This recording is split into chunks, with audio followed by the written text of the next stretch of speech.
أعوذ بالله من الشيطان الرجيم.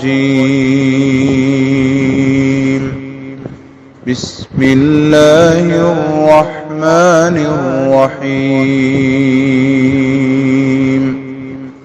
السلام علیکم ورحمۃ اللہ وبرکاتہ۔ سورہ سبا آیت نمبر 46 سے 49۔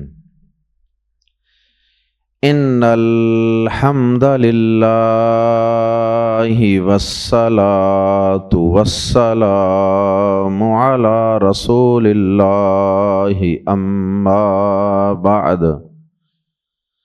اعوذ باللہ السمیع العلیم من الشیطان الرجیم من ہمزہ ونفخہ ونفثہ۔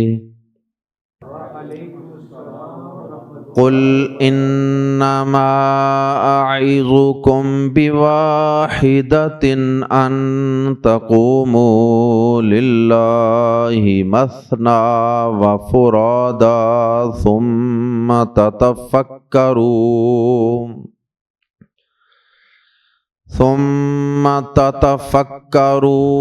ما بصاحبکم من جنہ ان هو الا نذیر لکم بین یدی عذاب شدید۔ قل ما سألتکم من اجر فهو لکم ان اجری الا علی اللہ ان اجری الا علی اللہ وہو علی کل شیء شہید۔ قل ان ربی یقذف بالحق علام الغیوب۔ قل جاء الحق وما يبدئ الباطل وما يعيد۔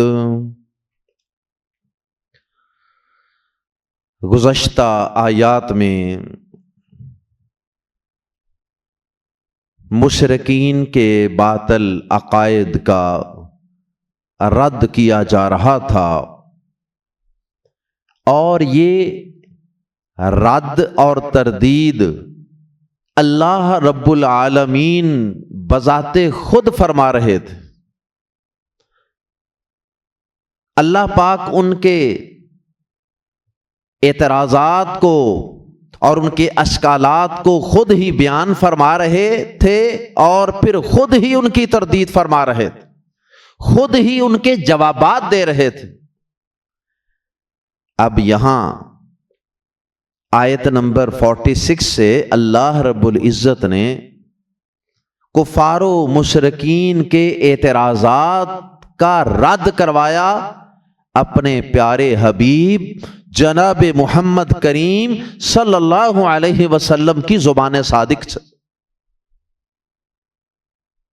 اللہ پاک نے کہا قل، کہہ دیجئے، قل فرما دیجئے اے نبی پاک صلی اللہ علیہ وسلم، یوں ان کو ان کے اعتراضات کا جواب دیجئے، اور آپ کا ان کے اعتراضات کا رد کرنے کا انداز بڑا مؤثر ہونا چاہیے، بڑا ایفیکٹو ہونا چاہیے، اور آپ کے دلائل بڑے قوی ہونے چاہیے۔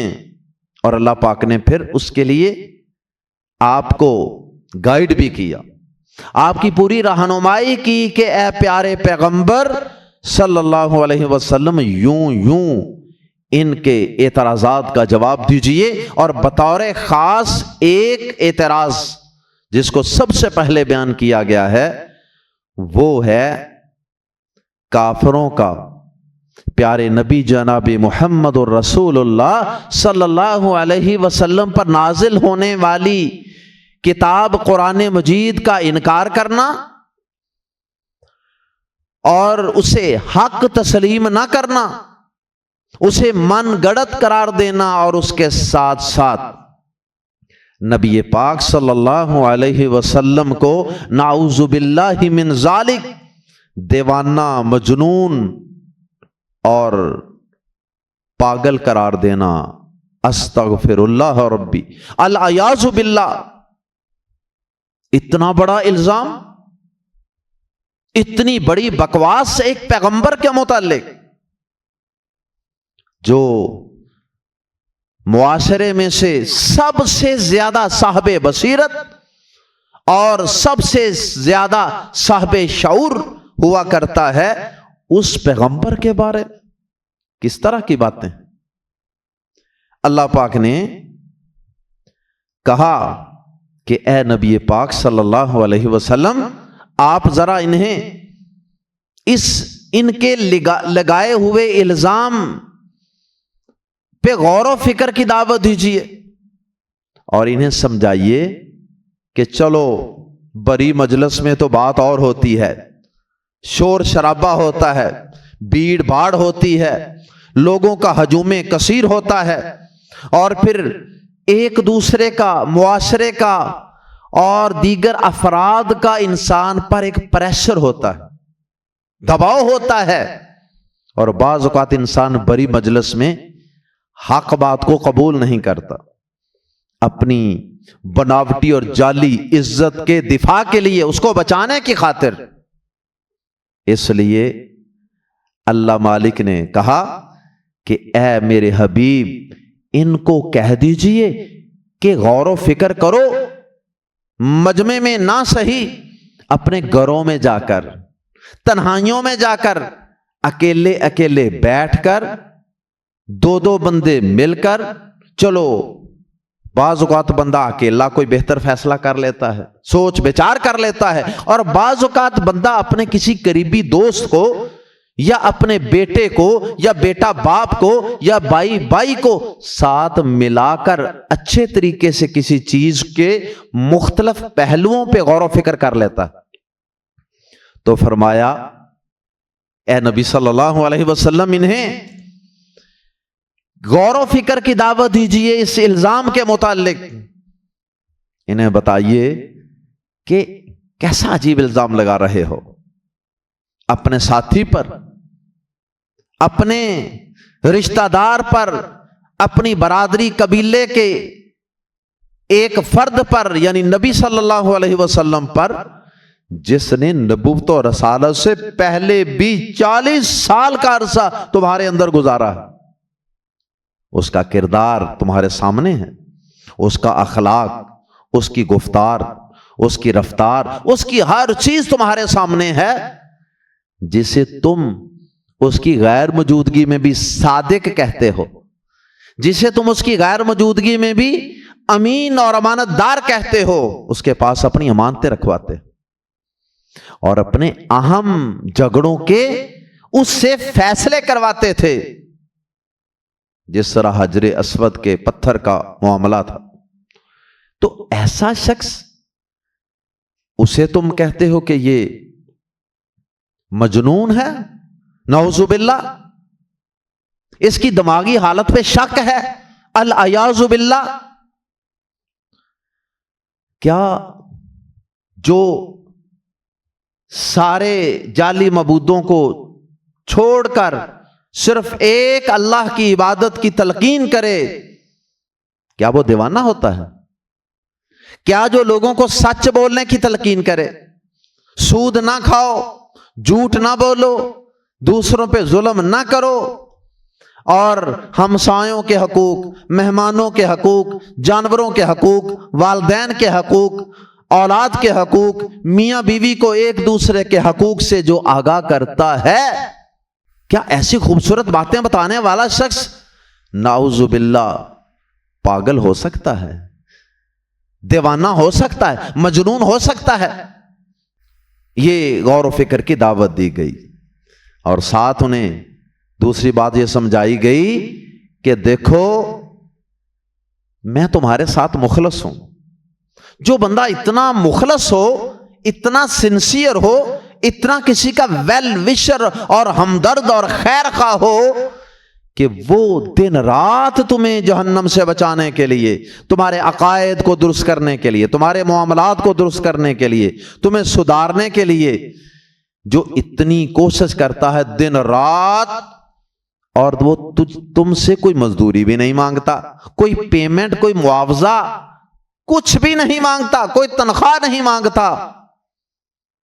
ظالموں، جو اتنا مخلص ہو، اتنا ہمدرد ہو، تمہیں پکڑ پکڑ کے تمہاری گردنوں سے، تمہاری کمروں سے جہنم سے باہر کھینچ رہا ہو، اس کے متعلق یہ کہنا کہ وہ مجنون ہے، کتنی بڑی حماقت اور کتنی بڑی بے وقوفی ہے۔ یہ غور و فکر کرو، تنہائیوں میں بیٹھ کر ایک ایک دو دو لوگ سر جوڑ کر بیٹھو،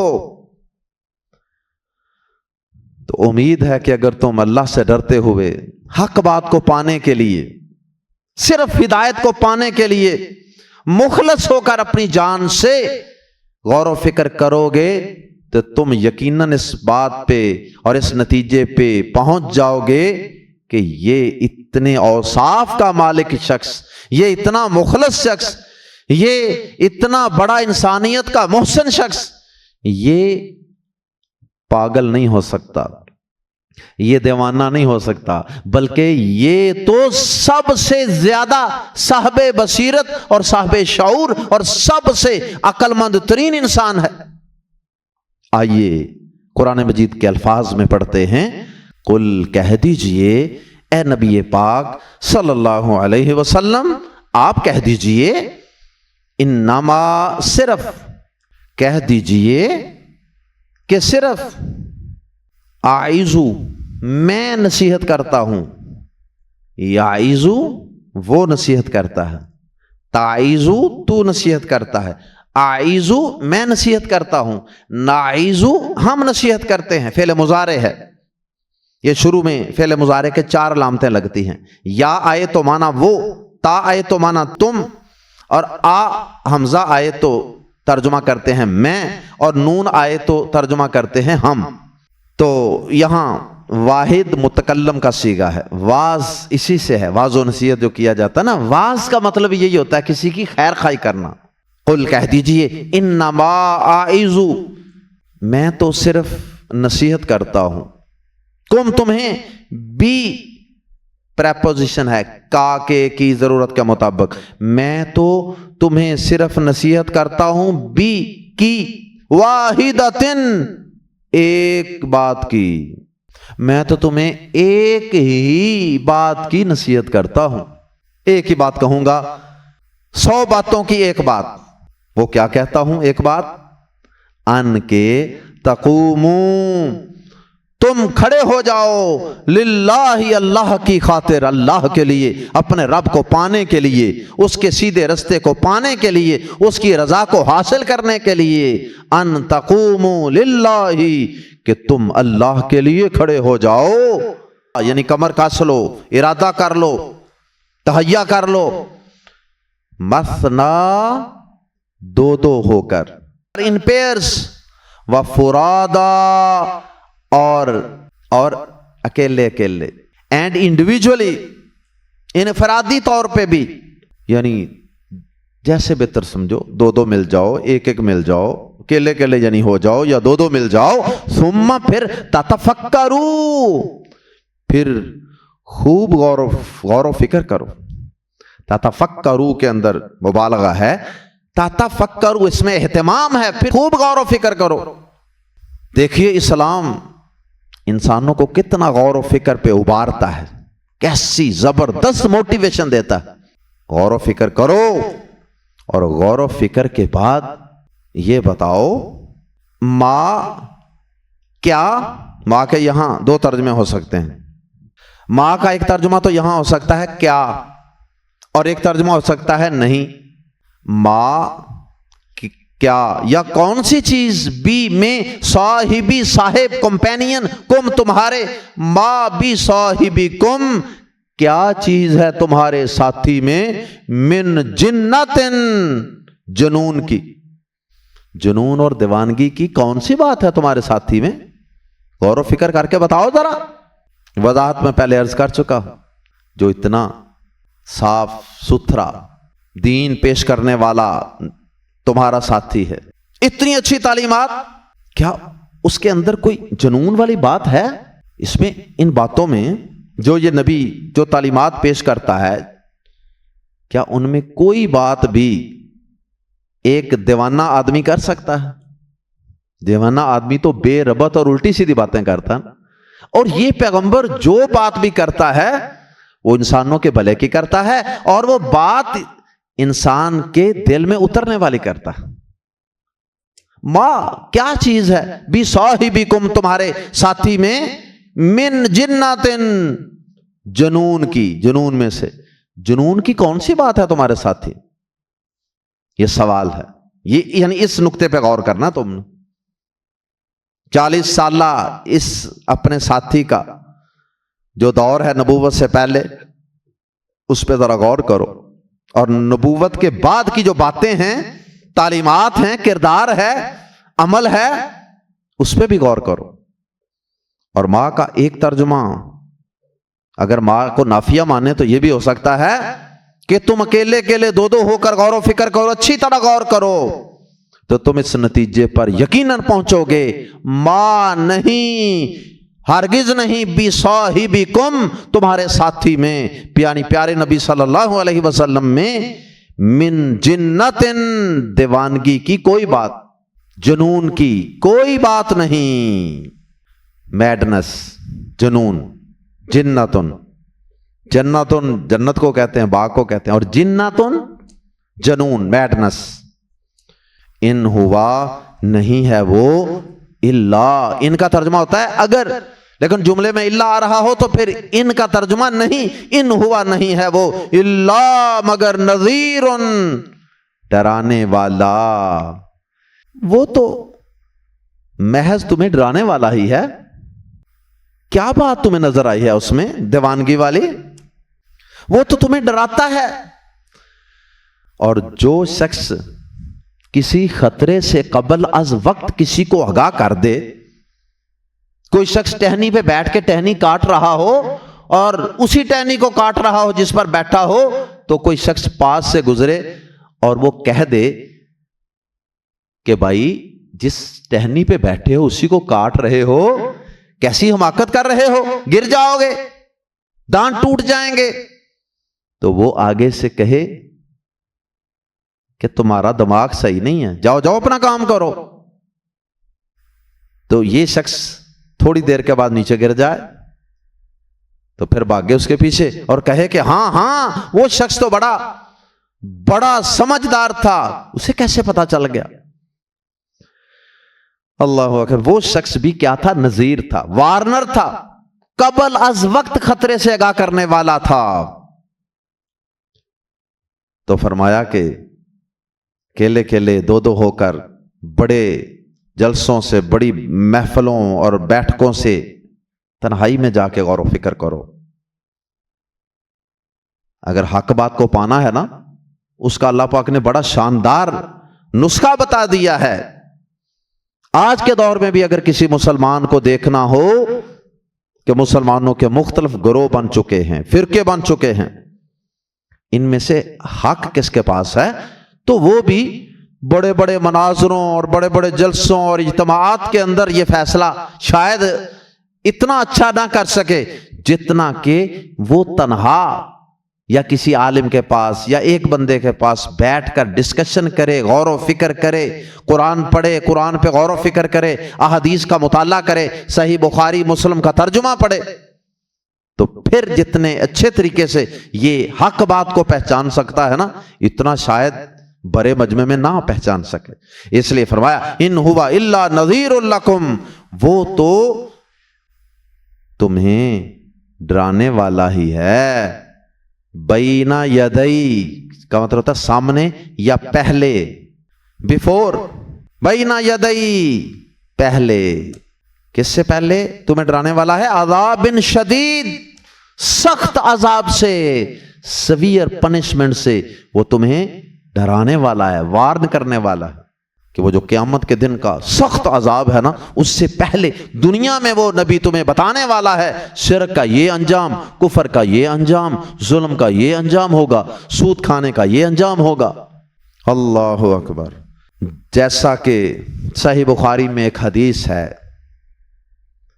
اور امام بخاری رحمہ اللہ نے اس آیت مبارکہ کی تفسیر میں اسے نقل کیا ہے، کیونکہ اس آیت مبارکہ میں جو الفاظ ہیں نا وہی الفاظ سیم اس حدیث میں ہیں۔ پیارے نبی صلی اللہ علیہ وسلم نے خود یہی لفظ بولے ہیں۔ کون سے الفاظ؟ یہ جو الفاظ ہیں نا، بین یدی عذاب شدید نذیر لکم، تو آخری الفاظ، چار الفاظ بین یدی عذاب شدید، تو سیم حدیث کے اندر ہے، اور شروع والے جو ہیں ان ہوا الا نذیر، اس میں تھوڑی سی تبدیلی ہے۔ وہاں آپ نے فرمایا صحیح بخاری کی حدیث میں آپ نے فرمایا کہ فَإِنِّي نَذِيرٌ لَكُمْ بَيْنَ يَدَيْ عَذَابٍ شَدِيدٍ، یہ الفاظ ہیں حدیث میں۔ اب حدیث کیا ہے؟ آئیے حدیث سنیے۔ پیارے نبی صلی اللہ علیہ وسلم کا مشہور واقعہ ہے، اور چھوٹے چھوٹے بچے بھی جانتے ہیں۔ کوہ صفا پہ چڑھے تھے آپ، کوہ صفا پہاڑی، جب حج عمرہ کرنے جاتے ہیں صفا مروہ کا کہ چکر لگاتے ہیں نا، صحیح کرتے ہیں، انہی میں سے پہلی پہاڑی کو صفا کہتے ہیں۔ بیت اللہ کے پاس ہی تھی، ارد گرد آبادی تھی مکہ کی۔ آپ اس صفا پہاڑی پہ چڑھے، اونچی پہاڑی تھی، آپ اس پہ چڑھ گئے، اور عربوں کے اندر رواج تھا، لوگوں کو کسی اہم بات کے لیے جمع کرنا ہوتا تھا تو اس پہاڑی پہ چڑھ کے تو لوگ آواز لگاتے تھے، یا صباحا، کسی خطرے سے آگاہ کرنے کے لیے، کسی اہم اناؤنسمنٹ کے لیے یہ لفظ بولا جاتا تھا۔ لوگ فٹافٹ اپنے گھروں سے نکل کر صفا پہاڑی کے قریب جمع ہو جاتے تھے۔ آپ نے ایسے لوگوں کو یہ لفظ بول کر صفا پہاڑی پہ چڑھ کر جمع کیا۔ آپ نے فرمایا یہ بتاؤ کہ اگر میں تمہیں یہ کہوں کہ اس پہاڑی یعنی صفا کی دوسری طرف سے، پیچھے سے، تم تو اس سائیڈ پہ ہو نا، میں پہاڑی کے اوپر کھڑا ہوں، مجھے دوسری سائیڈ بھی نظر آ رہی ہے، اگر میں تمہیں یہ کہوں کہ اس پہاڑی کی دوسری طرف سے دشمن تم پر حملہ آور ہونے کے لیے آگے بڑھ رہا ہے، تو کیا تم میری تصدیق کرو گے، مجھے سچا جانو گے؟ قالوا بلا، سب نے کہا ہاں ہاں، ہم آپ کو سچا جانتے ہیں، سچا مانتے ہیں، اور ہم یقین کریں گے کہ آپ واقعی سچ بول رہے۔ پھر آپ نے کہا کہ اچھا، اگر تمہیں میری بات پہ اتنا اعتماد ہے، اتنا یقین ہے، اتنا ٹرسٹ ہے، تو فرمایا فَإِنِّي، اس وقت آپ نے یہ الفاظ بولے، فَإِنِّي نَذِيرٌ لَكُمْ بَيْنَ يَدَيْ عَذَابٍ شَدِيدٍ، تو پھر میں تمہیں اس دن یعنی قیامت کے دن کے شدید سخت ترین عذاب سے ڈراتا ہوں۔ اگر میں یہ کہوں کہ ادھر سے دشمن آ رہا تھا تو تم ڈر جاؤ گے، تو اگر میں یہ کہہ رہا ہوں کہ مرنے کے بعد ایک زندگی ہے اور اللہ کی عدالت لگے گی اور کفر و شرک اور بغاوت و نافرمانی کا انجام شدید ترین عذاب کی شکل میں تمہیں دیکھنا اور بھگتنا پڑے گا، تو پھر تم میری یہ بات بھی تو مانو۔ اللہ پاک نے کہا کہ اے نبی پاک صلی اللہ علیہ وسلم ان کو کہیے، غور و فکر کریں، ایک ایک دو دو ہو کر، اور انہیں یہ بھی بتا دیجئے کہ میں تو تمہیں صرف خطرے سے آگاہ کرنے والا ہوں، تمہیں قبل از وقت بتانے والا ہوں کہ اگر تم اسی راستے پہ چلتے رہے تو آگے جا کر تمہارا نقصان ہوگا۔ اور پھر دوسری بات جس پہ تم نے غور و فکر کرنا ہے، جس کی وجہ سے تمہارا دل مجھ پر ایمان لانے کی طرف مائل ہوگا، وہ یہ ہے، وہ میرا اخلاص ہے۔ کل کہہ دیجئے، فرما دیجئے نبی پاک صلی اللہ علیہ وسلم، ماں جو سألتو میں نے مانگی ہے، سوال کرنا مانگنا ہے، کم تم سے، من اجرن اجرت، ما سألتکم من اجرن، ما یہاں موصولہ ہے جس کا ترجمہ کر رہے ہیں جو میں نے تم سے اجرت، معاوضہ، مزدوری مانگی ہے، پیمنٹ مانگی ہے، فاہوا، تو وہ لکم، تمہاری ہوئی۔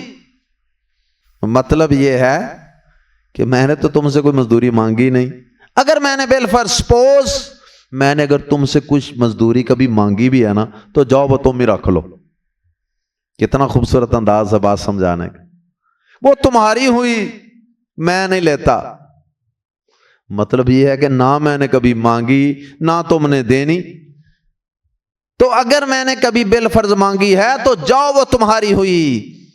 ان اجریہ، ان کے بعد جملے میں الا آ رہا ہے، ترجمہ کریں گے نہیں. ان اجری، اجر کے بعد چھوٹی آ لگی، اجر بدلہ، پیمنٹ، مزدوری، اور اس کے آگے یا لگی. اجری میرا معاوضہ، میرا بدلہ، میری پیمنٹ. اور یا پر آگے زبر لگا لی گئی ہے، جزم بھی درست ہے لیکن زبر یہاں لگا دی گئی. ان اجریہ نہیں میرا معاوضہ، میری مزدوری، الا مگر علی اللہ، اللہ پر، اللہ کے ذمے. میری مزدوری، یہ جو تبلیغ کرتا ہوں تمہیں نبوت اور رسالت کی، دین پہنچاتا ہوں نا تم تک، اس کا تم نے مجھے کیا دینا؟ نہ میں نے کبھی مانگا ہے، نہ تم نے دیا ہے، نہ تم دے سکتے ہو. میرا اجر، میری اجرت تو اللہ ہی پر ہے، وہی اس کی مجھے جزا دے گا کل قیامت کے دن. اور سچی بات ہے کہ آج دنیا کے اندر بھی جتنے پیارے نبی صلی اللہ علیہ وسلم کے علم کے وارث ہیں اور وہ مخلص ہو کر نبی پاک صلی اللہ علیہ وسلم کی تعلیمات کو لوگوں تک پہنچا رہے ہیں، لوگوں کو دین کی راہ دکھا رہے ہیں، اور ہدایت کا، توحید کا، سچائی کا رستہ اور سبق پڑھا رہے ہیں، رستہ دکھا رہے ہیں. سچی بات ہے کہ وہ سب لوگ ہی اپنے اس عظیم کام کا بدلہ اللہ ہی سے لیں گے. سچی بات ہے کہ اگر یہاں دنیا میں کسی شخص کو اگر لوگ کوئی 10 20 30 40 50 ہزار دے بھی دیتے ہیں نا سیلری کی شکل میں، اگر کوئی بندہ دین کا کہیں کام کرتا ہے، وہ اگر اس سیلری کے بھی بغیر کرتا ہے تو کیا ہی بات ہے، لیکن اگر کوئی دے بھی دیتا ہے نا، پھر بھی اللہ کی قسم یہ اس کام کا اور اس تبلیغ کا صلہ نہیں ہے، اس کا صلہ اللہ پاک کی عطا کریں گے. ان اجریہ الا علی اللہ، مائی پیمنٹ از اونلی فرام اللہ، وَهُوَ، اور وہ عَلَىٰ كُلِّ شَيْءٍ، ہر چیز پر شہید گواہ ہے، اور وہ ہر چیز پر گواہ ہے. اسے پتا ہے، وہ دیکھ رہا ہے، وہ دلوں کے حال جانتا ہے نا، وہ گواہ ہے کہ میں تمہیں جو تبلیغ کر رہا ہوں یہ کسی دنیاوی مفاد کے لیے کر رہا ہوں، اپنی ناموری کے لیے کر رہا ہوں، شہرت کے لیے کر رہا ہوں، تمہارے اوپر روب جھاڑنے کے لیے کر رہا ہوں، یا کسی بھی سرداری کے لالچ میں، اقتدار کے لالچ میں کر رہا ہوں، یا اس رب کی رضا کو پانے کے لیے اور اپنے گناہوں کو بخشوانے کے لیے کر رہا ہوں. میرا رب ہر چیز پر گواہ ہے، یعنی اسے خوب پتا ہے. الزام لگانے والے جو چاہیں کہتے رہیں کہ اس نبی کا یہ مفاد ہے، اس تبلیغ کرنے والے کا یہ لالچ ہے، میرے صدق، سچائی اور خلوص نیت کو میرا رب ہی جانتا ہے، وہ ہر چیز پہ گواہ ہے. مجھے تم سے دنیا کا کوئی طمع نہیں، کوئی لالچ نہیں. اللہ کی قسم کھا کے کہتا ہوں کہ یہ جو قرآن مجید کی تعلیم کو لوگوں تک پہنچانے کے لیے میں یا مجھ جیسے جو لوگ ہیں وہ بھی، ان کے متعلق بھی میرا یہی گمان ہے، اور اپنے متعلق تو میں پورے یقین سے کہہ سکتا ہوں، پورے وثوق سے کہہ سکتا ہوں، اللہ کو گواہ بنا کر کہہ سکتا ہوں کہ اللہ کی قسم اس سے مقصود میرا دنیا کا کوئی مفاد نہیں، کوئی لالچ نہیں، صرف اور صرف اللہ کی رضامندی مقصود ہے. اللہ گناہوں کو معاف کر دے، اس محنت کے بدلے میں اللہ آخرت کو بہتر کر دے، اللہ گناہوں کو معاف کر دے، اللہ راضی ہو جائے، صرف یہ مقصد ہے، اس کے علاوہ کوئی مقصد نہیں. لوگوں کو بار بار کہتے ہیں، منتیں کرتے ہیں، سماجتیں کرتے ہیں. خدا را لوگو آ جاؤ قرآن پڑھنے کے لیے، لوگو آ جاؤ قرآن پاک کی کلاس اور جماعت میں حاضر ہو جاؤ، یہاں آ کر لائیو پڑھ لو، یا اپنے گھروں کے اندر آن لائن پڑھ لو، زوم پر پڑھ لو. اور یوٹیوب پر پڑھ لو، فیس بک پر پڑھ لو، واٹس ایپ گروپوں میں پڑھ لو، خدا را کسی شکل میں ہی پڑھ لو۔ قل کہہ دیجئے اے نبی پاک صلی اللہ علیہ وسلم، ان ربی بے شک میرا رب، یقذف، قذف یقذف کا ایک معنی ہوتا ہے پھینکنا اور ایک معنی ہوتا ہے ڈالنا۔ پھینکنا کسی چیز کو یا ایسے دے مارنا یا ڈالنا، یعنی داخل کرنا جیسے دل میں ڈالنا۔ ان ربی یقذف، بے شک میرا رب ڈالتا ہے، یعنی دل میں ڈالتا ہے، بالحق کی، حق کو، بے شک میرا رب دل میں حق ڈالتا ہے۔ ایک اس کا مطلب تو یہ ہے کہ یہ جو قرآن ہے نا، یہ میں نے نہیں گڑا ہوا، یہ کسی دیوانے کی باتیں نہیں ہیں، یہ گڑی ہوئی نہیں ہیں، بلکہ یہ میرا رب میرے دل میں ڈالتا ہے یہ حق بات اور یہ وحی۔ اور دوسرا اس کا معنی یہ ہے کہ میرا رب اس حق کو باطل پر دے مارے گا، اور ایک نہ ایک دن یہ حق، یہ قرآن جس پہ آج تم انگلی اٹھاتے ہو، اعتراض کرتے ہو نا، یہ قرآن، یہ حق، یہ اسلام ایک نہ ایک دن باطل کا سر اور اس کی گچی مروڑ کے رکھ دے گا۔ اور پیارے نبی صلی اللہ علیہ وسلم کی زندگی میں اللہ پاک نے باطل کو حق کے ذریعے نیست و نابود کر کے دکھایا۔ اور آگے فرمایا علام الغیوب، وہ جو میرا رب ہے نا، وہ سب غیبوں کو بہت خوب جاننے والا ہے۔ غیب کی باتیں اسی کے پاس ہے نا، کیا ہوگا، کیا ہوا تھا، سارا کچھ وہی جانتا ہے، لہذا دل میں حق بات بھی وہی ڈال سکتا ہے جو علام الغیوب، جسے پتہ ہی نہیں غیب کا، وہ غیب کی کوئی خبر نبی کے دل میں کیسے ڈال لے گا؟ تو اس قرآن کے اندر جو کتنی ہی غیب کی باتیں ہیں وہ اللہ پاک نے اپنے پیغمبر کو بتائی ہیں، ورنہ اس نبی کو ان باتوں کا کہاں سے پتہ چلنا تھا؟ یہ بھی آپ کے سچا ہونے کی دلیل ہے۔ آخری آیت مبارکہ، قل کہہ دیجئے نبی صلی اللہ علیہ وسلم، جاء الحق، حق آ گیا، وما یبدئ الباطل، اور نہیں یبدئ ابتدا کرتا، پہلی دفعہ کرتا، الباطل باطل، اور باطل نہ پہلی دفعہ کچھ کرتا ہے، وما یعید، اور نہ ہی دوبارہ کرتا ہے۔ اعادہ کرنا، ریپیٹ کرنا، عید اسی سے ہے، یہ ایک محاورہ ہے۔ مطلب یہ ہے کہ جب کوئی چیز بالکل ملیا میٹ ہو جائے، اس کا نام و نشان مٹ جائے، تہس نہس ہو جائے، اس کے لیے یہ لفظ بولتے ہیں کہ وہ نہ تو پہلی دفعہ ہی کچھ کر سکتا ہے، نہ دوبارہ ہی کر سکتا ہے۔ وما یبدئ الباطل وما یعید، اور باطل نہ پہلی دفعہ کچھ کرتا ہے اور نہ دوبارہ کرتا ہے، مطلب کہ باطل بالکل کمزور ہوتا ہے۔ کفر، شرک، باطل، یہ سب چیزیں یہ بہت کمزور ہوتی ہیں، یہ اب سر نہیں اٹھا سکیں گے۔ ان قریب اسلام، حق غالب آ جائے گا، اور ایسا ہی ہوا۔ پیارے نبی صلی اللہ علیہ وسلم نے جب مکہ فتح کیا 8 ہجری میں، آپ کے ہاتھ میں ایک سٹک تھی، چھڑی تھی، اور آپ اس کے ساتھ بیت اللہ کے قرب و جوار میں 360 بت جو مشرکوں نے، ظالموں نے بچھا رکھے تھے، مرکز توحید میں آپ ان پتھروں کو اور ان مورتیوں کو اور بتوں کو گرا رہے تھے، توڑ رہے تھے، اور ساتھ ساتھ قرآن مجید کی 2 آیات پڑھ رہے تھے۔ ایک یہ والی آیت، وما جاء الحق، قل جاء الحق وما یبدئ الباطل وما یعید، اور دوسری آیت جو بڑی مشہور و معروف ہے، جاء الحق وزهق الباطل ان الباطل کان زہوقا، کہہ دیجیے حق آ گیا، باطل مٹ گیا، اور باطل ہے ہی مٹنے والا۔